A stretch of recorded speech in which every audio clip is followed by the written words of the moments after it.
As you all know, F1 season just began with a prize pool of 30,000 CP, more than 300 USD worth of CP. As some of you all or may know, I was F1 Asia #1 in the previous season. So here are some of my tips and tricks I use to claim #1.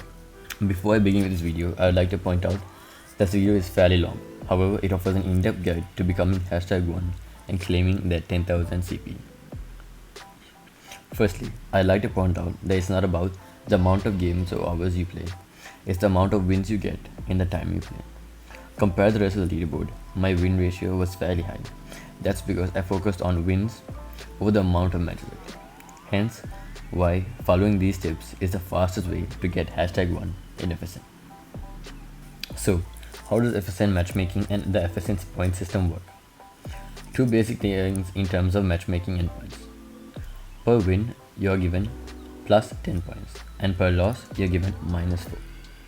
FSN matchmaking system decides which team you get by the amount of points you have or roles you have. So, if a #1 on leaderboard, you will get the person with the lowest points in your team. And if you have roles like Achiever, FSN Star, Rank S, it's the same. However, #1 is ranked above all. Therefore, if you do not follow the tips below, it's very unlikely that you will remain #1 for the whole season. Firstly, the game mode you play. In FSN, there are only 3 game modes, which includes Search and Destroy, Domination, and Hardpoint. For Domination, the score is 100 points and 600 seconds. Therefore, a game is roughly around 20 minutes. For Hardpoint, the score is 250 points and 450 seconds. Therefore, a game is around 10 minutes. For Search and Destroy, the score is 10 rounds and a round is 120 seconds. Therefore, a game is around 20 to 30 minutes.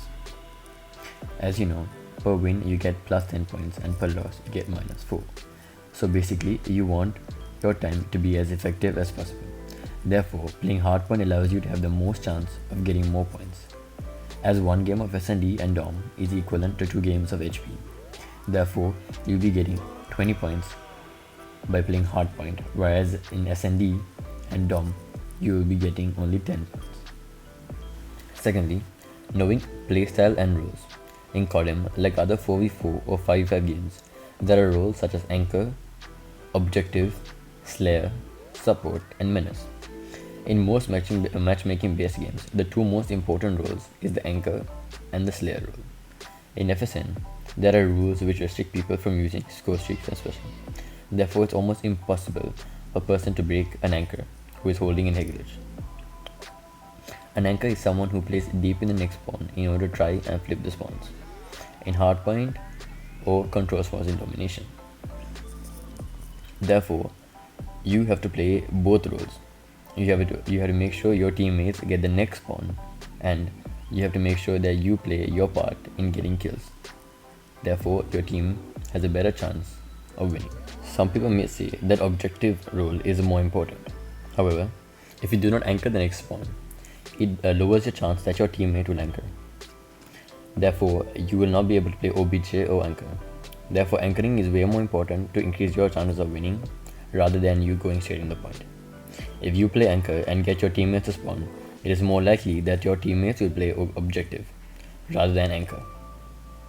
Therefore, playing anchor and slayer are the 2 main roles to get more wins. Thirdly, one of the most important tips I can give you is to turn on your voice chat. Voice chat allows you to give callouts and listen to what other people say. This will help you have a better map awareness, as teammates will be able to give you callouts, instructions, and you're able to formulate an effective plan while playing. Therefore, enabling voice chat is a key component, although it's fairly short and fairly simple. I've learned that enabling your voice chat gives you a way higher chance of winning games. Therefore, please turn on your voice chat when playing. Furthermore, one of the most important tips of all is to IGL. IGL stands for In-Game Leader. This role can be played by anyone who wants to take initiative. It is key that you listen to whoever is the IGL of your team, and if there isn't, you must take the initiative to become the IGL and give in-game commands. This is why the combination of communication and the good IGL will help you extremely in order to win more games. And finally, following rules and respecting teammates. For everyone who has been in my stream, you guys have witnessed some of the craziest comebacks, and you can hear me screaming callouts and commands to the rest of my teammates to make them feel more encouraged and make them try hard even more. Especially in response, you must always remain calm and empower your teammates.